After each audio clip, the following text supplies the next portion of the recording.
দেখেন, দেশের অবস্থান নিয়ে কিন্তু কেউই সুখী না, কেউ তৃপ্ত না, না রাজনৈতিক দলগুলা, না টকশো মারানিরা, না এমনকি সরকার, না জনগণ, না মিডিয়া। আপনারা প্রথম থেকে শুনে আসতেছেন বিপ্লবের শক্তিগুলো বিভাজিত, তাই না? নিউজ হয়েছে দেশে শুরু হয়েছে বিভাজন। বিভাজন নিয়ে আমি একটা এপিসোড করছি যে বিভাজনের জন্য কে মূলত দায়ী। তারপরেও আরো কিছু আলাপ আছে, প্রাসঙ্গিক আলাপ, সে আলাপগুলো আজকে করব আর কি। নেত্র নিউজ দেখেন, এমন একটা ভয়ঙ্কর। আসসালামু আলাইকুম প্রিয় দর্শক, আজকে গুরুত্বপূর্ণ ভিডিওতে আপনার স্বাগতম। প্রিয় দর্শক, আজকে এই ভিডিওতে এমন একটি ভিডিও দেখবো, সেই ভিডিওটি দেখলে আপনারা নিকট অবাক হয়ে যাবেন। রাজনৈতিক দল থেকে শুরু করে মিডিয়া কেউ যেন সুখী নয়, আর বিপ্লবের শক্তিগুলো বিভক্ত। এই বিভাজনের পিছনে কার হাত রয়েছে? হ্যাঁ প্রিয় দর্শক, ডক্টর মোহাম্মদ ইউনূস নাকি অন্য কেউ রয়েছে? এই বিষয়গুলো নিয়ে খুবই গুরুত্বপূর্ণ আলোচনা করেছেন পিনাকি ভট্টাচার্য। আপনারা তার আলোচনাটি শুনলে বিস্তারিত বুঝতে পারবেন, তাই চলুন আমরা তার আলোচনাটি শুনে আসি। দেশের অবস্থান নিয়ে কিন্তু কেউই সুখী না, কেউ তৃপ্ত না, না রাজনৈতিক দলগুলা, না টকশো মারানিরা, না এমনকি সরকার, না জনগণ, না মিডিয়া। আপনারা প্রথম থেকে শুনে আসতেছেন বিপ্লবের শক্তিগুলো বিভাজিত, তাই না? নিউজ হয়েছে দেশে শুরু হয়েছে বিভাজন। বিভাজন নিয়ে আমি একটা এপিসোড করছি যে বিভাজনের জন্য কে মূলত দায়ী। তারপরেও আরো কিছু আলাপ আছে, প্রাসঙ্গিক আলাপ, সে আলাপগুলো আজকে করব আর কি। নেত্র নিউজ দেখেন, এমন একটা ভয়ঙ্কর স্টোরি করেছে যে এমনকি ইন্ডিয়ান বিজেপি করে নাই, সেটা করছে নেত্র নিউজ। লিখছে অগণতান্ত্রিক, অহংকারী, মানবাধিকার বিরোধী, ক্ষমতায় 1 বছর কাটতে না কাটতেই মোহাম্মদ ইউনূসের যত্নে গড়া ভাবমূর্তি ভেঙে দিয়ে আসল চেহারা প্রকাশ পেয়ে গেছে। সে বলতেছে ইউনূস কোনোদিনই বাংলাদেশের মানুষের মধ্যে অতটা জনপ্রিয় ছিলেন না যতটা তার তোষামতকারীরা বিশ্বকে দেখাইতে এবং চাপিয়ে দিতে চাইছে। এই সত্য স্বীকার করার মতো বিনয় তার নাই। চিন্তা করেন কি ভাষা ব্যবহার করছে। উপরন্ত আছে এক পর্বত সম অহংকার। ভাঙা সংবিধানকে পাশ কাটায় সরকার চালাইতে যায় তিনি আমলাতন্ত্র এবং বিচার ব্যবস্থা তুলে দিছেন ক্ষুদ্র স্বার্থান্বেষী গোষ্ঠীর হাতে। আইন শৃঙ্খলা বাহিনীকে দিছেন সেনাবাহিনীর নিয়ন্ত্রণে, আর রাজনৈতিক আদর্শ তুলে দিছেন ধর্মীয় কট্টর ডানপন্থীদের হাতে। এইবার বুঝে দেখেন নেত্র নিউজ কোনটি থেকে টাকা পায়, বুঝছেন? এটাও খুঁজে বের করবো। হুই এখন ইন্ডিয়া থেকে টাকা পাচ্ছে। যাই হোক, আর বেশি আগাই না, কারণ ওক নিয়ে তো আর একটা এপিসোড করিচ্ছি, তাই না? হ্যাঁ, কিন্তু এটা গুরুত্বপূর্ণ যে নেত্র নিউজ এইরকম একটা নিউজ করেছে। প্রফেসর ইউনূসের মতো পর্বত সম জনপ্রিয়তা নিয়ে ক্ষমতা নেওয়ার ঘটনা বিরল, কিন্তু কেন এই ঘটনাটা ঘটলো এটা আজকে প্রফেসর ইউনূসের নিজেরও জানা দরকার। কারণ উনি যেহেতু দেখেন আমার ভিডিও, উনি বুঝবেন। আমি প্রথম থেকে ওনাকে সতর্ক করে দিয়ে গেছি, ওনাকে সাজেস্ট করছি কি করতে হবে। আমি নিজের টাইম দিয়ে ঘরের খেয়ে বনের মোস্তারায় দিতে চাইছি, ওনাদের দরকার পড়েনি। ওনারা বাংলাদেশের সেরা মেধা মাথাগুলোকে, মালগুলোকে এক জায়গায় করেছেন, আর আমরা তো আমাদের দরকার পড়বে কেন? তাই আমাদের কথা শোনার দরকার নাই ওনার। তবে এটা আজকে আমাকে পরিষ্কারভাবে বুঝাই দিতে হবে যে এই স্বপ্নভঙ্গ কেন হইল, প্রফেসর ইউনূসের ভুলগুলোর মধ্যে একটা প্রধানতম ভুল কি ছিল। তাইলে আমরা বুঝবো যে কি ভুল আমরা করছি আর ভবিষ্যতে কোন ভুলটা আমাদের পরিহার করতে হবে। প্রথম ভুল কি? প্রথম ভুল বিপ্লবকে বিপ্লব বলে স্বীকার না করা। ডাক্তার জাহেদ তো ভিডিও বানায় বলছে ঘাড়ে ধরে অভ্যুত্থানকে বিপ্লব বলতে হবে। না, এগুলো আসলে কোনোটাই বিপ্লব না, কোনোটাই বিপ্লব না। আমাদের এটাও অনেক অনেক দূরে বিপ্লব থেকে ছিল, কিন্তু এই গণঅভ্যুত্থানকে ঘাট ধরে এটা করানো হচ্ছে কারণ কারো পরিকল্পনা আছে এটাকে বিপ্লব হিসাবে প্রতিষ্ঠিত করে বিপ্লবী সরকার বানিয়ে সবকিছু বাতিল করে তাদের মতো করে দেশ চালাবেন। মির্জা ফখরুল বলছে যেসব দেশে বিপ্লব সফল হয়েছে সেখানে বিপ্লবী সরকার গঠন হয়েছে, কারণ তাদের একটা বিপ্লবী দল ছিল। রাশিয়া, চীন, কম্বোডিয়া, কিউবা সবখানে এই চিত্র পাবেন। এমনকি ইরানে ইসলাম বিপ্লব হয়েছে, সেখানেও একটা দল ছিল।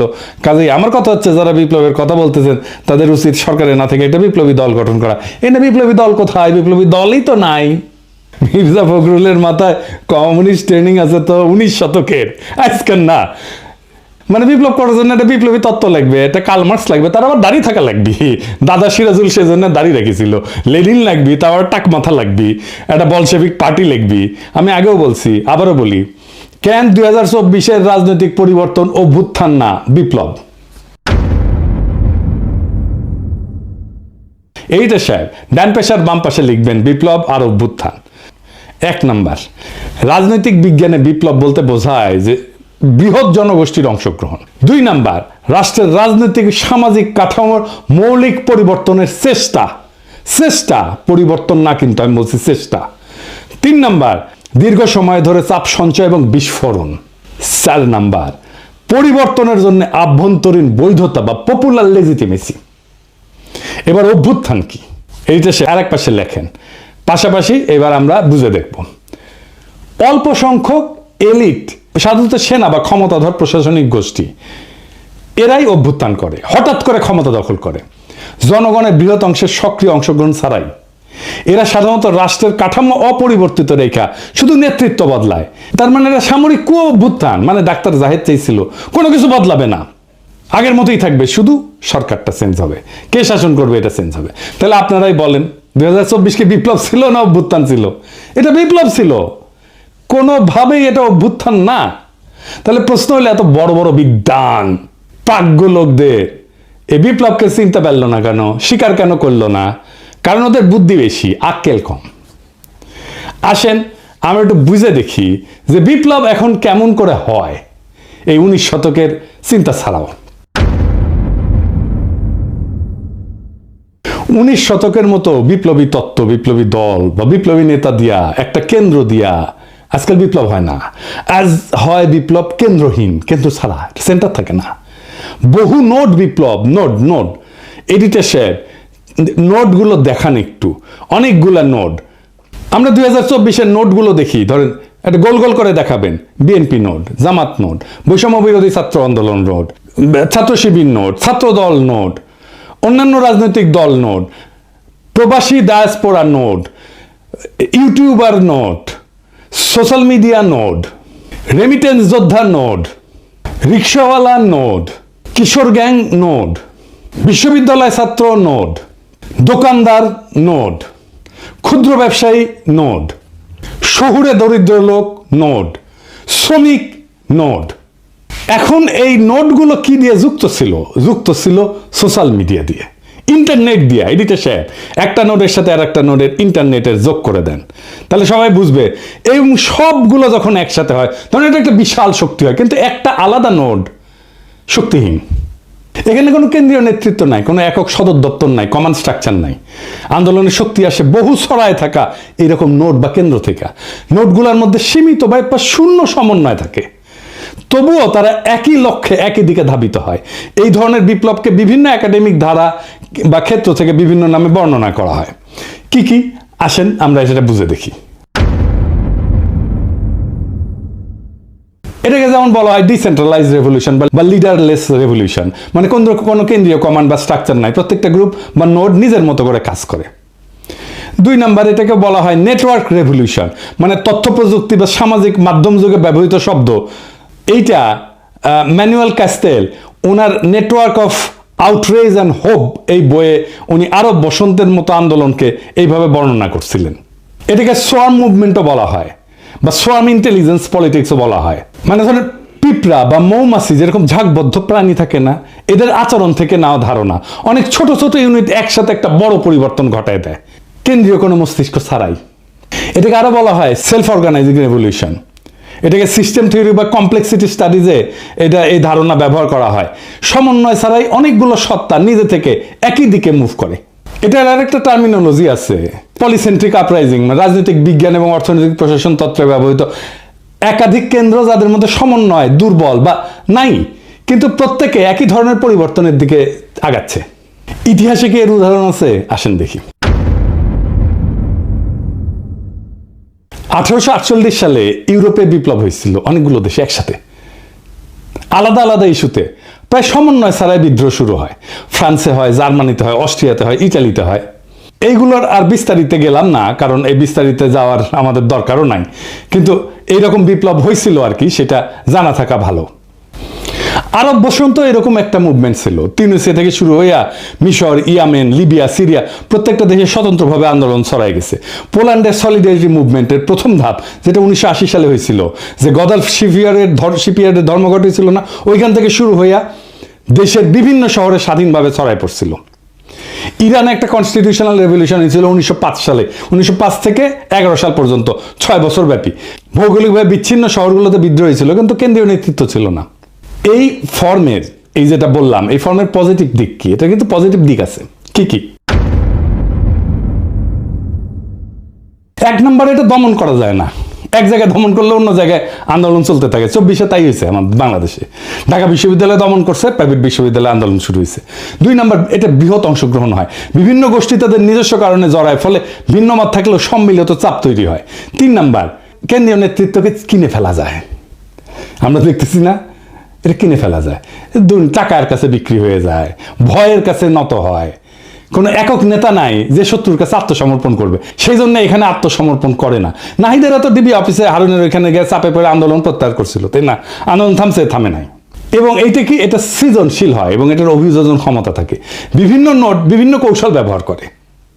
মানে আমরা অনলাইনে ইউটিউবে একরকম কৌশল ব্যবহার করছি, বিদেশে একরকম কৌশল ব্যবহার করছি। আমরা রেমিটেন্স যোদ্ধারা, তাদের রেমিটেন্স শাটডাউন করে দিছে। দেশে যারা কাজ করছে তারা আরেক রকম ভাবে কাজ করছে।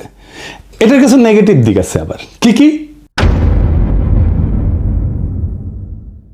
দীর্ঘমেয়াদে ক্ষমতা দখল এবং রূপান্তরের সমস্যা। বিপ্লবের পরে কে নেতৃত্ব দেবে, কিভাবে রাষ্ট্র পরিচালিত হবে, এতে বিভ্রান্তি এবং ক্ষমতার লড়াই শুরু হয়। তাই হয়েছে না? হ্যাঁ, মানে এটা নিয়ে ধরেন এই সরকার কেন ভুল করতেছে এটা বলতে নিয়ে প্রথম দিকে বলতাম, হ্যাঁ, তো তখন আইসা বলতো যে আপনি উপদেষ্টা হইতে পারেন নাই, সেই জন্য এটা বলতেছেন, বলাই বন্ধ করে দিচ্ছিলাম সেই জন্যে। তো যাই হোক, এখন তো আর ওই চান্স নাই, এখন বলা শুরু করি আবার যে ভুলগুলো কি কি ছিল। এখন বলতে পারেন যে এখন বলতেছেন, তখন বলেননি কেন, এখন বলতেছেন, এখন বলে লাভ কি, তখন বললে তো কিছু উপকার করে। শোনেন ভাই, কিছু লোক আছে যারা এসে বারবার করে এই কথাটা বলতো যে আপনি উপদেষ্টা হইতে পারেননি, সেজন্য এটা বলিচ্ছেন, বলতো না? আপনারা নিজেরাই বলেন। তো তার চেয়ে কি দরকার, এই গ্যাঞ্জামের মধ্যে ঢুকে লাভ আছে? আচ্ছা, আর কি? সহজে এটা বিভক্ত হয়ে যায়। সমন্বয় না থাকলে আদর্শিক সংঘাত হয় এবং প্রতিযোগিতা বাড়ে। দেখতেছেন না, বিএনপি শিবির, ছাত্রদল ছাত্র শিবিরের আদর্শিক সংঘাত হচ্ছে না? 3 নাম্বার, বাইরের শক্তির ম্যানিপুলেশন সহজে, তারা খুব সহজেই এটাকে ম্যানিপুলেট করতে পারে। সমন্বয়হীন গ্রুপগুলা আলাদা আলাদা চুক্তিতে বিক্রি হয়ে যাইতে পারে বিদেশি শক্তির কাছে। ইন্ডিয়া নানা অ্যাঙ্গেল থেকে আমাদের মধ্যে ঢুকে যাচ্ছে না। একবার ওয়াকার, একবার বিএনপি, একবার বাম, একবার পন্দের আলো, একবার দিল্লি স্টার, একবার দেবপ্রিয়, একবার ইসকন মিলে এবার। হ্যাঁ। 4 নাম্বার, ন্যারেটিভ গঠনের দুর্বলতা। কেন্দ্রীয় বয়ান বা একক বার্তা না থাকায় আন্তর্জাতিক এবং আভ্যন্তরীণ সমর্থন এটা অগোছালো হয়ে যায়। তাই হয়েছে। আমরা চেষ্টা করছি ন্যারেটিভ তৈরিতে, কিন্তু আমরা তো সরকার না, আমরা তো সরকারের বাইরের শক্তি। এই 2024-এর বাংলাদেশের বর্ষা বিপ্লব এই আন্দোলনের প্রক্রিয়া, বৈশিষ্ট্য এবং মডেলের সাথে একেবারে খাপে খাপ মমতাজের বাপের মতো মিলে যায়, তাই না? কেন্দ্রীয় নেতৃত্বের অনুপস্থিতি। এই আন্দোলন কোনো এক নেতা বা কোনো দলের হাতে ছিল না, সবাই নিজের মতো করে যাচ্ছে। বহু নোটের সক্রিয়তায় আন্দোলনের শক্তি আসছে শহর, গ্রাম, শ্রমিক, ছাত্র, প্রবাসী সমর্থন, সোশ্যাল মিডিয়া, সব জায়গা থেকে। কিছু যোগাযোগ কারো কারোর মধ্যে ছিল, কিন্তু পুরোপুরি কমান্ড সেন্স ছিল না। আমাদের একমাত্র যোগাযোগ ছিল সোশ্যাল মিডিয়া। এই জন্যই পলক ইন্টারনেট বন্ধ করে দেয়, আমাদের নোটগুলার ইন্টার কানেকশন বন্ধ হয়ে যায় এবং আন্দোলনও কিন্তু বন্ধ হয়ে গেছিল। এই বিপ্লবের প্রতিরোধ ক্ষমতা ছিল অসাধারণ। সরকার এক জায়গায় দমন করলে অন্য জায়গায় আন্দোলন জ্বলে উঠছে। ঢাকা বিশ্ববিদ্যালয়কে দমন করছে, প্রাইভেট বিশ্ববিদ্যালয়ে ফুসে উঠেছে। নোডাল আন্দোলনের এটাই চরিত্র, কেন্দ্র ছাড়া আন্দোলনের এটাই চরিত্র। তবে ফলাফলের সীমাবদ্ধতা স্পষ্ট আমাদের, তাই না? ক্ষমতা দখলের পরে পরবর্তী রূপকল্প নির্ধারণে অস্পষ্টতা ছিল, ফলে পুরানো রাজনৈতিক শক্তি এবং বাইরের কূটনৈতিক প্রভাব দ্রুত জায়গা দখল করে ফেলছে। ঐক্যবদ্ধ বয়ান তৈরি না হয়, আন্তর্জাতিক সমর্থন এটা কমে গেছে। একাডেমিকভাবে 2024 সালের বাংলাদেশের বিপ্লবকে যদি বলতে হয়, এটা পলিসেন্ট্রিক, লিডারলেস, নেটওয়ার্ক আপরাইজিং বলা যায়। মানে বহুকেন্দ্রিক, নেতাবিহীন, সংযুক্ত একটা বিপ্লব বলা যায়, যেখানে বহু নোট সমন্বয়হীনভাবে একই লক্ষ্য অর্জনে কাজ করছে। তো এখন এই শফিকের মনে হয়েছে এই লড়াইয়ের একজন মাস্টার মাইন্ড তো লাগবেই, কারণ বিপ্লবের তো একটা নেতা লাগে, একজন কার্ল মার্কস লাগে যার দাড়ি থাকে। হ্যাঁ, মাহফুজেরও দাড়ি আছে একটু, তখন ছিল, তো বানিয়ে দিয়েছে মাস্টার মাইন্ড। প্রফেসর ইউনূস মনে করেছেন এটা ছাত্ররা করেছে। সবাই অন্ধের হাতি দেখছে, সমস্ত নোট কেউ দেখে নাই। সেই কারণেই এইটা হাসিনার দমন প্রতিরোধে অসাধারণ সাফল্য দেখালো। বিপ্লবের পরে রাজনৈতিক ক্রিস্টালাইজেশন এইটা গঠন আর করতে পারে নাই, অসম্ভব দুর্বল হয়ে পড়ছে। এখন প্রশ্ন হচ্ছে এই দুর্বলতা কিভাবে কাটানো যেত? জি না, আমি বিপ্লবী সরকারের কথা বলবো না, এটা বলাটা এখন টাইম নষ্ট। এই লড়াইয়ের যে নোটগুলো ছিল সেই নোটগুলোর মধ্যে আবার সংযোগ তৈরি করতে হতো, তাহলেই এটা একটা নিউরাল নেটওয়ার্কের মতো কাজ করতো। আপনারা জানেন তো যে আমাদের মাথার মধ্যে বিভিন্ন ব্রেনের সেল আছে এবং এই সেলগুলো একটার সাথে একটা কানেক্ট করতে পারে, এবং সেই কারণে আমার মস্তিষ্কের প্রত্যেকটা সেল স্বয়ংসম্পূর্ণ, কিন্তু একজন একজনের সাথে কানেক্ট করে, কথা বলে। সেজন্যই আমরা আমাদের এই বুদ্ধিমত্তা দাঁড়ায়। সো ওই যে নোটগুলো, এইগুলোর কানেকশনগুলো যদি আমরা স্ট্যাবলিশ করে ফেলতে পারতাম, তাহলে এটা আবার নিউরাল নেটওয়ার্কের মতো কাজ করতো। তাহলে বুঝছেন তো, এই নোটগুলো আইডেন্টিফাই করছে প্রফেসর ইউনূস, করে নাই। উনি জানেনই না কতগুলো নোট কাজ করছিল, কিভাবে করছিল। এই নোটগুলোকে নিয়ে একটা কনফারেন্স করা যেত না? ইন্টারন্যাশনাল কনফারেন্স করা যেত না? ভার্চুয়ালি সবাই যুক্ত হইতো, এমন না সবাইকে ডেকে নিয়ে যেতে হবে, তাই না? ভার্চুয়ালি সবাই যুক্ত হইতো। বিপ্লব বিজয়ের পরে অন্তর্বর্তীকালীন সরকারের কাঠামোর রূপরেখা তৈরি করতে মন্ত্রিসভা, আইন প্রণয়ন, বিচার, নিরাপত্তা, সব সেক্টরের দায়িত্ব কার কাছে যাবে, এটা করার জন্য আমরা 3 দিন তো টাইম পেয়েছি, করতে পারছি ঠিক মতো? পারি নাই। কেন পারি নাই, কার জন্য পারি নাই, সেটা আর কইলাম না। সবাই উপদেষ্টা হইতে গেছে এবং আমাদের একটা ট্রানজিশনাল চার্টার করতে হইতো। বিপ্লবের মধ্যেই সব নোটের প্রতিনিধিদের নিয়ে একটা সংক্ষিপ্ত ঘোষণাপত্র তৈরি করতে হতো, যেখানে সময়সীমা, নির্বাচন আয়োজন, আইনি নীতির স্পষ্টতা থাকবে, যেটা হইলো 1 বছর পরে। গন্ডারের চামড়াও এত মোটা না, কিন্তু এটা করলো কে? রাজনৈতিক দলগুলো। নোটগুলো নাই কিন্তু। দেখছেন এটা দুর্বলতাটা দেখেন। মানে রাজনৈতিক দলগুলো মনে করতেছে, প্রফেসর ইউনূস মনে করতেছে ওরাই দেশের মালিক, ওরা যা করবে তাই। বিপ্লব ওরা একাই করেছে, ওদের এতই হেডম্প। আমরা কেউ না, আমরা সব জুলাই ঘোষণাপত্র হইলো, আপনার আমার কোনো পার্টিসিপেশন আছে? নাই। কি আশ্চর্য কথা। আর কি করা যাইতে পারতো? জয়েন্ট কাউন্সিল অফ নোটস, প্রত্যেকটা প্রধান নোডের প্রতিনিধিদের নিয়ে একটা অন্তর্বর্তী সমন্বয় পরিষদ, যা ক্ষমতা গ্রহণের সাথে সাথে কাজ শুরু করতে পারতো। ভার্চুয়ালিও করা যেত, তাদেরকে উপদেষ্টা বানাইতে হইতো না, পয়সাও দিতে হইতো না। প্রফেসর ইউনূস জানেই না কতগুলো নোট কাজ করছে। উনি হয়েছেন 1972-এর মুজিব। কেমনে মুক্তিযুদ্ধ হয়েছে যেমন মুজিব জানতো না, তারপরে মুক্তিযুদ্ধোত্তর দেশ চালাইতে গেছে। প্রফেসর ইউনূসও একই জিনিস, কেমনে বিপ্লবটা হয়েছে এটা উনি জানেন না, বুঝেনও না, তা কিন্তু দেশ চালাইতে গেছেন। এরকম মাল্টিপল নোট থাকলে, এটা সমন্বয়হীন নোট থাকলে বিজয়ের পর নিজেদের মধ্যে দ্বন্দ্বে জড়ায় পড়ে, একটা নোটের সাথে আর একটা নোট। সেটা হয়েছে তো। এবং এটার জন্য একটা কনফ্লিক্ট ম্যানেজমেন্ট, একটা ফ্রেমওয়ার্ক লাগে। এই নোটগুলো কিভাবে কনফ্লিক্ট ম্যানেজমেন্ট করতে হবে, সরকারের তরফ থেকে এটা বিরোধ মেটানোর জন্য পদ্ধতি ঠিক করা, মধ্যস্থতাকারী ঠিক করা, নেগোসিয়েটর ঠিক করা, কিভাবে সমাধানটা হবে সেটা ঠিক করা। আর কি একটা কমন মিনিমাম প্রোগ্রামের ভিত্তিতে নোটগুলোর ঐক্য। সব নোট যে লক্ষ্যগুলোতে একমত, যেমন ফ্যাসিস্ট সরকারের পতন, মুক্ত নির্বাচন, মানবাধিকার পুনঃপ্রতিষ্ঠা, আওয়ামী লীগের বিচার, সকল দুর্নীতির বিচার, এইগুলা ন্যূনতম অভিন্ন এজেন্ডা হিসেবে ধরে রাখা। প্রফেসর ইউনূসের সরকার কিছু করছে, এগুলো করে নাই। উপদেষ্টাদের নামে দুর্নীতির অভিযোগ উঠতেছে। প্রফেসর ইউনূসের নামে নেতৃত্ব যেমন স্টোরি ছাপে, এটার দায় প্রফেসর ইউনূসের নিজের। ওনার 1 বছরের মধ্যে টাইম হইল না এই নোটগুলোকে আইডেন্টিফাই করে আবার কানেক্ট করার। আর রাজনৈতিক দলগুলো চলে গেল পিকনিক মুডে। উনি রাজনীতির লোক না, আমি মানলাম। যারা রাজনীতির লোক তাদের সাথে তো কথা বলবেন, উনি বোঝার চেষ্টা করবেন। উনি আশায় আছেন একটা ভালো নির্বাচন দিতে পারবেন, দিতে পারলে ভালো। তবে আমি খুব ভরসা পাইতেছি না। তবে এই নির্বাচনে খেলা হবে, অপ্রত্যাশিত ফলাফল হবে, আমি আগেই বলে রাখতেছি। তাই আমি চাই ফেব্রুয়ারিতে ইলেকশনটা হোক। 2024-এর এই বর্ষা বিপ্লব আমাদের শেখায়, এদেশের জনগণ যখন জেগে ওঠে তখন ট্যাঙ্ক, গুলি, গুম কিছুই তাকে থামাইতে পারে না। আমরা দেখছি কিভাবে এক একটা নোট, এক একটা শহর, এক একটা শিক্ষা প্রতিষ্ঠান, একটা অঞ্চল, একটা প্রবাসী গ্রুপ একে অপরকে না চিনেও কোনো একক নেতা ছাড়াই এক হয়ে ইতিহাস লিখছে, ইতিহাস বদলাই দিছে। কিন্তু বিপ্লব শুধু ক্ষমতা বদল না, এটা ভবিষ্যৎ বদলের দায়ও। এই দায় এখনো পূর্ণ হয়নি। যারা ক্ষমতায়, তারা যদি এই নোটগুলোকে পুনরায় সংযুক্ত না করে সাধারণ মানুষের বিশ্বাস ফিরায় না আনে, তবে এই বিপ্লবের শক্তি আবারও তাদের বিরুদ্ধে জেগে উঠবে, আরো ভয়ঙ্করভাবে, আরো সংগঠিতভাবে। আমরা ভুলে যাব না, বিপ্লবের আসল মালিক জনগণ, কোনো মাস্টার মাইন্ড না, কোনো ব্যক্তি না, কোনো দল না। আমরা হার মানব না, কারণ আমাদের হাতে এখনো আছে সেই ঐক্যের চাবি, যা একবার এই দেশকে ফ্যাসিবাদ থেকে মুক্ত করছে। ফেব্রুয়ারির নির্বাচন হোক আমাদের দ্বিতীয় ধাপ, যেখানে ভোট হবে শুধু ভোট না, হবে বিপ্লবের ধারাবাহিকতা, যেখানে ব্যালট বাক্স হবে জনগণের নতুন অস্ত্র, যেখানে জয় হবে শুধু এক দলের নয়, বাংলাদেশের। ইতিহাসের গতি থামানো যায় না। যারা থামাতে চাইছে তারা হারায় গেছে, আর যারা শিখছে তারা সংগঠিত হয়েছে, তাদের হাতেই থাকে বিজয়। বিপ্লব চলমান, এই বার্তা জানুক শত্রু, এই বার্তা জানুক মিত্র। ইনকিলাব জিন্দাবাদ। প্রিয় দর্শক, আপনারা আলোচনাটি শুনেছেন। তার আলোচনাটি নিয়ে আপনার কি মতামত অবশ্যই কমেন্ট বক্সে জানাবেন। আর এরকম ধরনের সকল আপডেটগুলো সবার আগে পেতে আমাদের এই চ্যানেলটি সাবস্ক্রাইব করে রাখবেন।